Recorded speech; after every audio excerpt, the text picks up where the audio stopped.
नमस्कार मित्रांनो, की आता जे आपल्या महाराष्ट्रामध्ये अतिवृष्टी झालेली आहे, तर त्याच्यात जी शासनानं मदत जाहीर केलेली आहे, ती अशा पद्धतीने आहे मित्रांनो. आणि त्या मदतीवर तुमचं मत काय आहे ते कमेंटमध्ये जरूर मांडा. तर पहिलं प्राधान्य जे दिलेलं आहे, की बुवा जे शेतकरी बांधव काही पुरात होऊन गेले, तर त्यांच्यासाठी 4,00,000 रुपये त्यांनी मदत केली. कोरडवाहू क्षेत्रासाठी ₹8,500 हेक्टर आहे. बागायती क्षेत्रासाठी ₹17,000 हेक्टर आहे. वार्षिक बहुवार्षिक जे पिकं आहे त्यांना ₹22,500 प्रति हेक्टर आहे. कोरडवाहू खरडून गेलेली जी जमीन आहे मित्रांनो, म्हणजे खरडून गेल्या पाण्याने जमिनी, त्यांना ₹18,000 हेक्टर आहे. आणि दुरुस्त नाही होणाऱ्या जमिनी, म्हणजे खूप नालेचं रूप त्या जमिनीला आलं आहे, अशा जमिनीला ₹47,000 प्रति हेक्टर दिलं आहे. आणि जनावरांसाठी जे दिलेलं आहे ते पण आपण बघणार आहे. तर जनावरं जे दगवलेले आहे, म्हणजे दुधाळ जे दूध देत होते ते जनावरांसाठी, तर प्रति जनावर त्यांना ₹37,500 दूध देणाऱ्या जनावराला. आणि जे वडकाम करतात म्हणजे बैल असतात ही, तर यांच्यासाठी ₹32,000 आहे. लहान जनावरांसाठी ₹20,000 आहे. शेळी, मेंढी, बकरी, इतर जे प्राणी येतात यांना ₹4,000 आहे.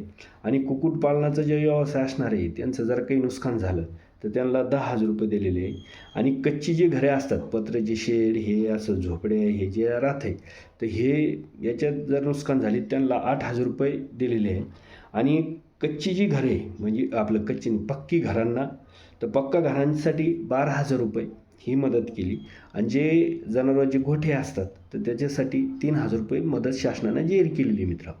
आता याच्यात वास्तविक काय आहे मित्रांनो, की बुवा ही शासनाने मदत जाहीर केली, पण याच्यामध्ये जर तुम्ही बघितलं की ₹8,500 तुमचं कोरडवाहू जे क्षेत्राला देऊ राहिले, ₹17,000 देऊ राहिले हेक्टरी, तर याच्यात जे 100% जी पिकं गेलेली आहे त्यांना याचं काहीच नाही. म्हणजे ₹8,500 तुम्हाला पेरणीचा वर खर्च आहे. सोयाबीन जर पेरायचं ठरलं 1 हेक्टर, तर त्याला ₹8,500 वर खर्च येतो आहे.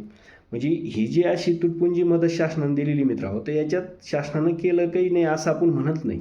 काही शासन तत्पर आहे, मदत करतं आहे, पण मग त्यांनी आणखीन वाढवून करावं हीच आपली अपेक्षा आहे मित्रांनो.